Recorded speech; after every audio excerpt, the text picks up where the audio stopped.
Bueno, entonces, debo comenzar por señalar que el trabajo de catalogar, de organizar un orden cronológico para llevar la lista de autoras, obras a partir de 1995, he comenzado a hacerlo.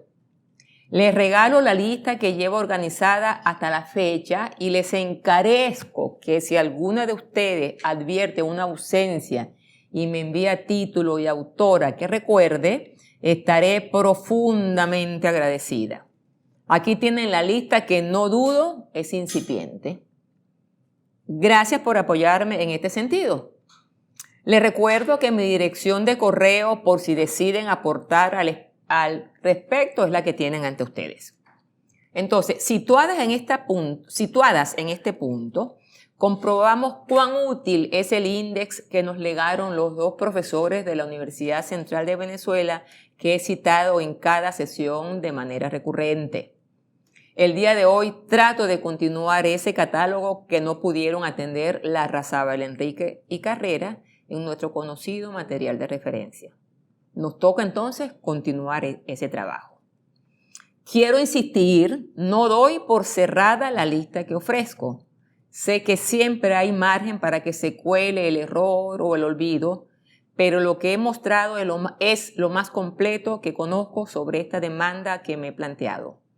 Para su elaboración me he valido de aportes de colegas a quienes he podido leer o escuchar, datos que he tomado de publicaciones periódicas, noticias digitales sobre este tema que nos convoca a todas y desde luego los aportes que brinda el actualizado Diccionario de Escritores Venezolanos que con el rigor que los caracteriza publicaron la década anterior los colegas Gladys García Riera y Rafael Ángel Rivas. Son 2 volúmenes con el que debemos familiarizarnos. Creo que están en versión digital, aunque no lo aseguro. Y antes de continuar, quiero compartir el doloroso recuerdo y el respeto profesional por la colega Gladys García Riera, ausente de nosotras, de nosotros, de manera tan repentina y siempre tan lamentada. Desde luego, en el caso de Venezuela, la elaboración de ese índice se complejiza porque, como todas sabemos, el exilio venezolano también tiene que ver con las escritoras. En lo personal, no tengo mayor certeza sobre nombres de escritoras que están escribiendo y publicando fuera de nuestras fronteras territoriales. Es un trabajo que está por hacerse.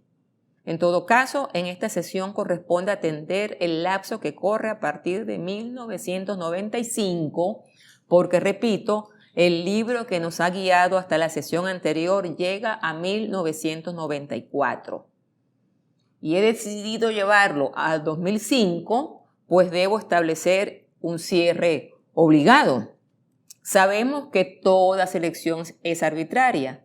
En el presente caso pude establecer el corte temporal años antes o años después, pero esa data de 2005 me pareció apropiada porque ese año se publica una novela que me permitirá abordar un aspecto de esta novelística femenina que merece particular atención. En conjunto, son varias las características y varios los aspectos que quiero destacar en esos 10 años que señalo, 1995 hasta el 2005.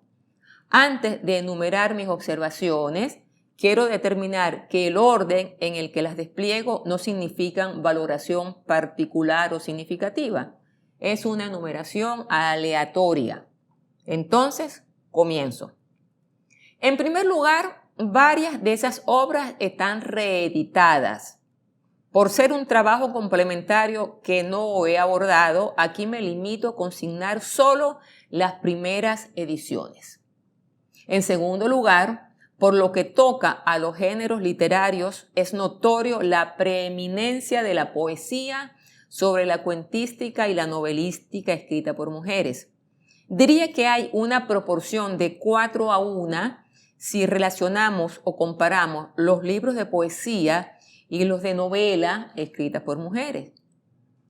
En tercer lugar, quiero llamar la atención en un hecho de significación. Algunas autoras novelistas en nuestro caso, cuya producción narrativa incorporó, no nacieron en Venezuela, pero hicieron la vida profesional, su vida profesional con nosotras. Aquí permanecieron durante varias décadas y aquí hicieron y forjaron su prestigio profesional. Cuando Venezuela recibió a tantas colegas que fueron arrojadas de sus patrias de origen por distintas razones, políticas casi siempre, pero también económicas o culturales o incluso familiares. En cuarto lugar, son sensibles al punto que no puedo dejar de observar el fenómeno, los casos en los que una autora de relatos, novelas o cuentos abandona estos géneros narrativos y pasa a cultivar solo la producción infantil y o juvenil.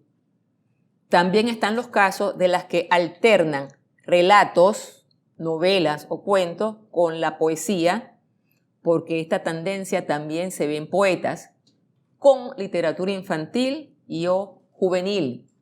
En estas dos líneas, la lista es larga. Por ejemplo, Menena Cotín, Olga Marina Cortés Barbera, Mercedes Franco, Jacqueline Goldberg, Flor Rofé de Esteves, Marielba Núñez, Gladys Revilla Pérez, Blanca Streponi, Yolanda Pantin, entre muchas otras. En quinto lugar, es notoria la presencia de las editoriales del Estado que conviven con las iniciativas privadas en trabajos de edición e impresión, aunque estas últimas, las privadas, son más numerosas. En sexto lugar, al contrario de las novelas del periodo anterior, que en su momento fueron relativamente fáciles de ubicar por cuanto se publicaban en nuestro país, en este lapso actual, el que reviso, algunos de esos materiales traen pie de imprenta foráneo y podemos imaginar las consecuencias que ese hecho acarrea para ubicar los textos. En séptimo lugar, las temáticas se amplían. Sigue presente la inmigración, ahora en doble dirección, los que han venido y además los que ahora o las que ahora se van. Continúa la presencia de las novelas de referente histórico. Recuerden que a mí no me parece apropiado hablar de novela histórica. Está la tensión del conflicto existencial, vida-muerte, presente, por ejemplo, en Victoria de Stéfano. Es un tema que adquiere un vigor cargado de novedad. Está la soledad femenina en diálogo con la fuerza demoníaco, que es la opción de Eva Feld en La transparencia del reflejo. Está el desastre natural, por ejemplo, en la devastación que conocemos en Venezuela como la tragedia de Vargas, que fue de interés para Carmen Bustillo en La noche oscura del alma.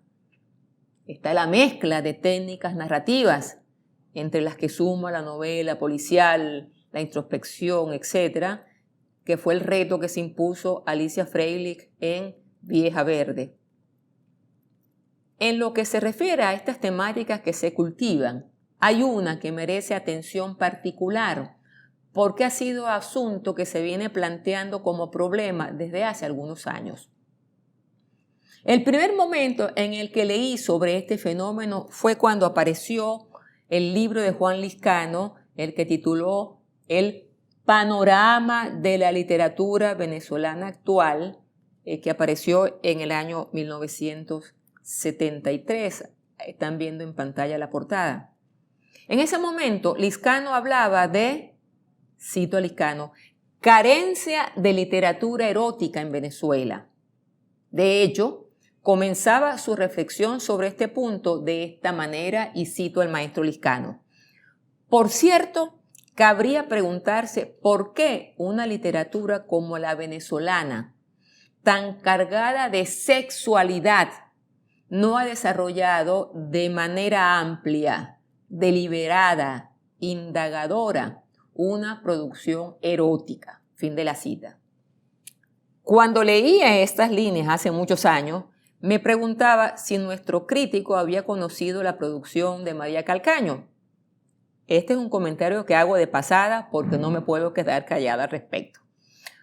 Pero lo cierto es que las objeciones no terminan allí. Enseguida, Liscano enumeraba algunos autores, hombres, que sumarían a esa literatura que califica de sexual y nombra a Guillermo Meneses, a Salvador Garmendia, a Argenis Rodríguez, a Carlos Noguera. En Garmendia aprecia una, y cito, copulación exagerada, fin de la cita, copulación exagerada. Y es que para este historiador de nuestra literatura, lo vuelvo a citar, la literatura erótica constituye una visión del mundo y a través del sexo no solamente se alcanza un conocimiento del ser, sino una liberación de la muerte. Fin de la cita. Años después, en El ojo que lee, ahí está en pantalla la portada, de 1992, o sea, mucho antes del lapso que estamos examinando aquí, Roberto Lovera de Sola retoma este asunto. Es su parecer, y cito a Roberto, que en algunos de los textos de Reliquias de Trapo de Antonieta Madrid de 1975, como recuerdan, se observa al sexo, a lo sexual y a lo erótico desde una perspectiva contemporánea donde se comprende que lo moral no tiene nada que ver ni con el sexo ni con el amor. Un ejemplo estaría en la voz de este estupendo amigo, el cuento que se titula Psicodelia en este mismo libro de Reliquias de Trapo. Fin de la cita. Infelizmente, este crítico e historiador de nuestra literatura, conocedor, por cierto, como pocos, de nuestro proceso cultural desde tiempos coloniales, no ahonda en la diferencia que sí establece Liscano al diferenciar entre literatura sexual y literatura erótica. Por mi lado, abramos la puerta a esta reflexión. Una temática que, como vemos a partir de las palabras de Liscano y Lovera de Sola, amerita reflexión, es la relacionada con el erotismo en la literatura. En nuestro caso, en la novelística escrita por mujeres. En nuestro país, Valentina Sahá ocupa un lugar de privilegio en este sentido, pues ella publicó Mi mano fue su intimidad en 2003, están viendo la imagen, y fue con esta novela con la que la autora, Valentina Sahá, obtuvo el puesto de primera finalista en el premio Letra Erecta, pensado para narrativa erótica. La novela se publicó por Alfadil, pero en Buenos Aires, ese año que indico, en el 2003. De manera que el territorio delimitado por la narrativa erótica también ha sido tomado por nuestras escritoras. De esas autoras que se inclinaron por este tipo de abordaje, no voy a dedicarme aquí a la novela que acabo de mencionar, la de Valentina Sahá, porque su adscripción a esta temática no creo que admita vacilaciones. Concurrió a un premio fue a un premio que determinaba este interés y por añadidura fue primera finalista. Por el contrario, y como anuncié anteriormente, voy a cerrar mi exposición de hoy con una novela que sí se publicó en Venezuela, también por Alfadil, esta vez en 2005.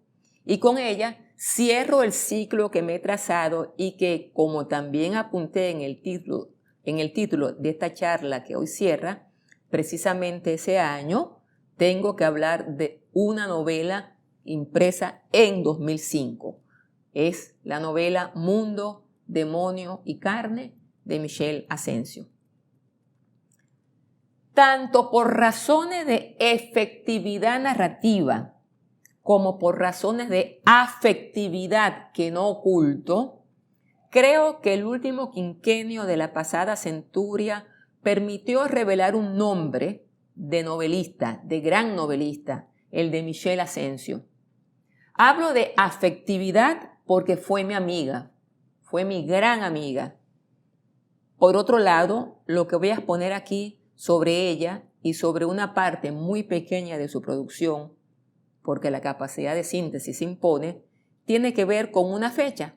Este año se cumple una década de no oír su voz ni disfrutar de su presencia. Les digo que Michel Asencio ingresó al mundo de la producción novelística de manera inesperada. Muy probablemente nadie estaba sospechando de ella las dotes de escritora con las que supo enriquecer nuestra literatura. Michel había sido profesora de la Universidad Central de Venezuela en varias escuelas, en antropología, en historia, en letras y creo que en artes. En todo caso, durante casi 30 años había dictado clases en tercer y cuarto nivel, pues ella había obtenido el doctorado en la Sorbona. Y repentinamente, casi de sorpresa para muchos y muchas que la conocían, resultó ganadora de la Bienal de Literatura Latinoamericana José Rafael Pocaterra en Valencia en 1998. La novela es esa que ya ustedes a lo mejor están recordando. Fue Amargo y Dulzón. Y tardó varios años esta novela en aparecer al público, pues solo entró a imprenta en el año 2002. Después vinieron Mundo, Demonio y Carne en el 5, como ya hemos visto, y su última novela, El Circo, en 2015. Condicionada por los límites cronológicos que me he impuesto, voy a detenerme en Mundo, Demonio y Carne. Y esta selección, insisto, no es obra del azar. Más bien responde al doble propósito que me he impuesto. El primero, porque pretendo tratar de obras aparecidas hasta ese año de 2005. Y segundo, porque me permite abordar el tema del erotismo. En la octava sesión de esta serie les comenté que el día de hoy iba a referirme brevemente, muy rápidamente, a la novela de Irma Acosta, ¿Qué carajo hago yo aquí? Después de leer a Liscano, estarán de acuerdo conmigo que el despliegue erótico no es uno de los signos que define este relato, esta novela. Por el contrario, la propuesta de Michel Asencio sí tiene que ver con la liberación, no de la muerte, como plantea Liscano, sino con otro tipo de muerte, la del alma. Recordemos el argumento. María Manuela Alzuru es huérfana. Está locamente enamorada de Elías. Para impedir esa cercanía que de concretarse en matrimonio les impediría el disfrute de los bienes de la chica, los tíos la internan en el convento de Carmelitas aquí en Caracas. Todos los días, durante varios meses, María Manuela llora y llora. Llora de soledad y llora por Elías. Lo fundamental de los acontecimientos se desencadena cuando Guzmán Blanco ordena el cierre de los conventos con la consiguiente expulsión de las monjas de clausura. Como la expulsión se produce al tiempo que está en marcha el choque del presidente de la República con la Iglesia, María Manuela va a dar a Puerto Cabello, a casa de una familia de la priora del convento. Al final del relato, Elías, que había sido enviado a concluir sus estudios a Colombia, regresa y todo lleva a pensar, porque el final es abierto, que se unirá a María Manuela. Resumida la novela en estos apretados términos, es de una simpleza decimonónica. Estamos viendo una caracterización de personajes que está montado sobre las mismas coordenadas o estereotipos que vimos en el siglo XIX. Hay una huérfana, la huérfana sufre en demasía, la huérfana está enamorada, el chico también la ama y lo separan los malucos. Pero no se llamen a engaño. Aquí el resumen que les he ofrecido dice nada de lo que estas páginas representan en términos de espacios de significación. En primer lugar, me consta, porque la acompañé varias veces a la Biblioteca Nacional porque Michel quería indagar en los periódicos de la época a que investigara esos sucesos en la década de 1870 al 77 del siglo XIX, evidentemente. En segundo lugar, la autora buscó apoyo en especializadas en la vida conventual caraqueña y venezolana desde la colonia. En tercer lugar, porque Asencio también buscó y encontró apoyo en sacerdotes que habían colgado los hábitos. Y ustedes habrán de preguntarse, ¿para qué necesitó esos frentes de apoyo, como opto por llamarlos? Pues para contar a sus lectores cómo era la vida conventual en esos lugares de reclusión durante los años que transitan de 1871 a 1877, plena vigencia del septenio guzmancista, y debo decirle que lo logra con absoluto rigor. A mí en lo personal me convenció absolutamente. No sé si recuerdan cuando les conté en la primera sesión que yo había presentado un libro en la Feria del Libro de Venezuela el año pasado. Es un libro reeditado por Biblioteca Ayacucho que titula Su vida. Fue escrito por la madre Francisca Josefa de la Concepción de Castillo, quien nació en 1671 y murió en 1742 como monja profesa del Real Convento de Santa Clara en Tunja, actual República de Colombia. Pues bien, esta monja colombiana, más preocupada por sus conflictos espirituales, no relata la intimidad de un convento como sí logra hacerlo Michel Asencio en su novela. En lo personal me impactó los casos de las monjas que sufrían terribles alteraciones emocionales, como María Manuela, y psicológicas, como Sor Rita, que como en este último caso, rayaba en la locura.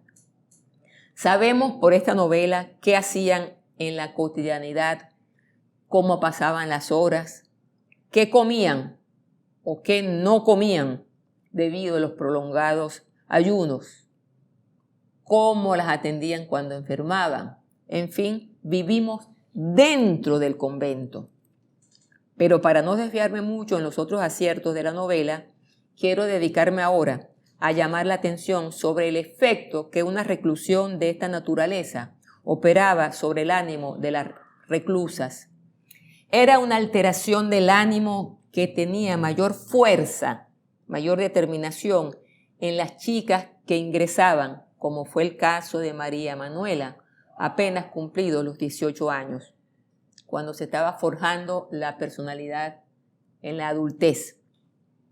El personaje que mejor describe esa timidez, esa incapacidad de estar en el mundo de los laicos, esa propensión al llanto que colinda con el exceso, esa conducta que rayaba en la enfermedad mental, quien mejor definió ese cuadro anímico fue la cocinera de la casa en Puerto Cabello, donde fue a dar esta chica cuando cerraron los conventos en 1874.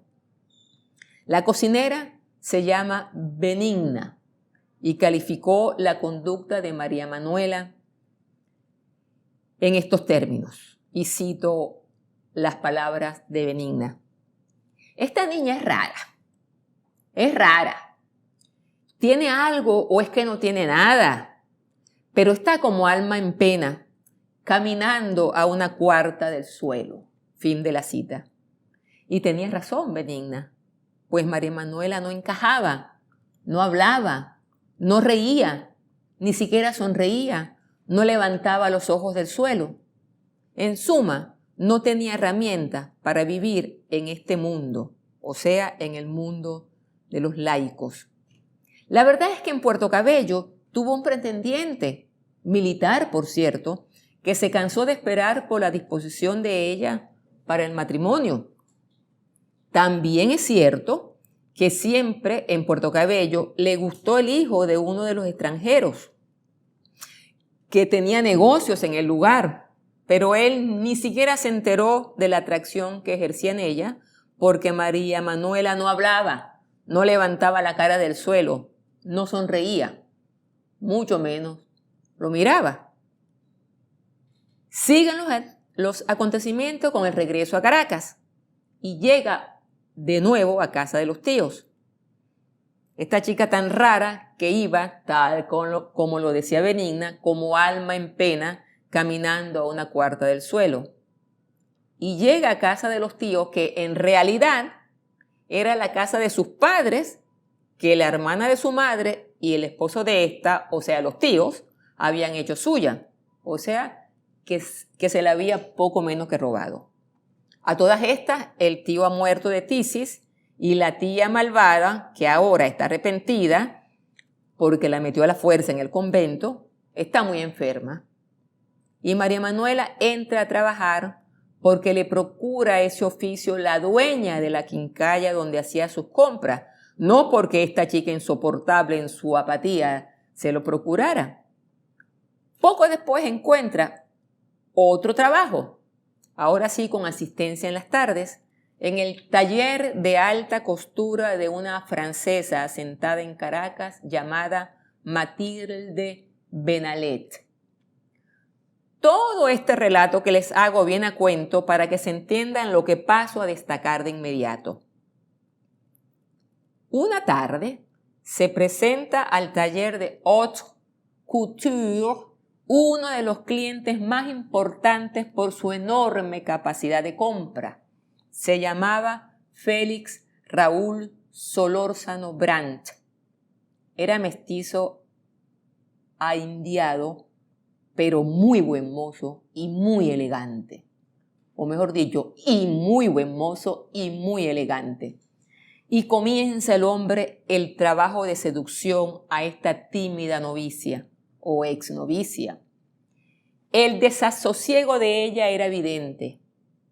Madame Benalet lo caracterizó de esta manera, quizás para prevenir a la joven, a su tímida ayudante de costura, y cito a Madame Benalet: un hombre de mundo, un caballero. Me imagino que debe tener mucho éxito con las mujeres. Fin de la cita de Madame Benalet. Y la lectora sabe que ante este fenómeno de lujuria que es este caballero Raúl, María Manuela no tiene defensa. Y es así. Una tarde, Madame Benalet regresa a su taller de alta costura después de hacer unas compras, pues va a casarse muy pronto. Y cito, y les digo que aquí lamento no ser actriz para leer esta página magnífica como se merece, pero me voy a arriesgar. Llega al taller Madame Benalet y cito a Michel Asensio: no se oía nada. Don Félix no estaba y María Manuela se había ido. Mathilde Benalet regresaba del banco y de hacer algunas compras en mi despensa. Vino de Burdeos, caldos de Reims y jamón de York para festejar el aniversario de su próximo esposo. Era un poco más de las 7 cuando volvió. Al abrir la puerta, un vapor de lilas flotaba en la sala como si se hubiera derramado el agua de toilette que estaba sobre la cómoda. Madame Benalet respiró y entró. Un leve desorden en todas partes, un desarreglo sutil, frases amables del rendezvous flotaba en el aire. Una laxitud se desprendía de los objetos como si un lazo se hubiera deshecho, como si unos botines se hubieran destrenzado o un corpiño se hubiera desabrochado. Las romanillas de la ventana no estaban completamente cerradas, dando paso a intimidades hasta ahora muy bien resguardadas. El tú se oía nítido e iba del canapé a la butaca, de la mecedora al diván turco. Mathilde se detuvo turbada. Los encajes caían como cascada desde los gaveteros. Las cintas flotaban.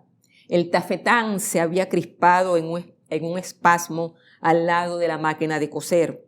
El raso se deslizaba sobre el taburete. A Madame Benalet le dio la impresión de que los alelíes que había traído don Félix tenían el color avivado. El tul se había dejado caer exangüe sobre la butaca de cuero. Los brocados de las capas colgadas en sus ganchos mostraban una vehemencia inusitada y el crêpe de China, recién traído de Francia, susurraba una melodía pegajosa. «Ven, ven», se oía decir entre las cortinas alrededor del espejo veneciano, y las sedas respondían plegándose al llamado. Un aroma antojadizo flotaba sobre el canapé y como prueba del deleite, las perlitas, como besos, estaban regadas por el piso. Matilde oyó el susurrar del terciopelo, sintió la caricia de la blonda y se sirvió un brandy de flores del doctor Bolet. Y hemos leído la mejor escena erótica que conozco. Porque el erotismo no es sexo, como recordó Liscano. El erotismo es sugerencia y es liberación. Y es de ver qué seguridad adquirió María Manuela después de esta tarde. Porque inmediatamente después de esa tarde, Félix Raúl Solórzano Brandt viajó a Europa, no se despidió de ella y María Manuela no lloró. Elías regresó,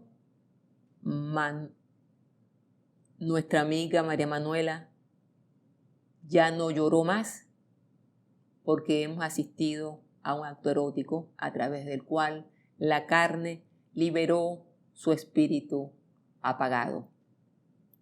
Gracias por estar allí. Me despido. Fue grato trabajar para ustedes durante estas 10 sesiones.